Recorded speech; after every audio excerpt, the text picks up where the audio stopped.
আসসালামু আলাইকুম, welcome to Rishabh ফুটচাল Bangla. আজকে আমরা পড়বো আমার বাংলা বই দ্বিতীয় শ্রেণী। পাঠ 16। পড়ি, বাক্য লেখি। দাও মা ভাত দাও, খাও বাবা দুধ খাও, দিন আমাকে বই দিন এখন লিখি। দাও আমাকে কলম দাও, এটা ওরা লিখেছে। খাও দিয়ে আমাদেরকে বানাতে হবে, খাও তুমি ভাত খাও। দিন আমাকে কলম দিন।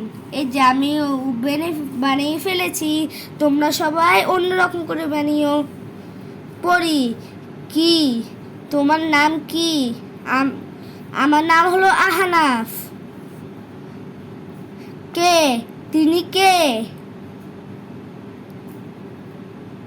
এগুলো হচ্ছে প্রশ্ন। তিনি কে এটা বলতে হবে না, এটা হলো প্রশ্ন। কখন কখন এসেছেন? লিখি, কি তুমি কি খাবে? কে তুমি কে? কখন তুমি কখন এসেছিলে? ধন্যবাদ সবাইকে। এডুকেশন ফুটচাল বাংলা চ্যানেলটি সাবস্ক্রাইব করে দিন। আসসালামু আলাইকুম।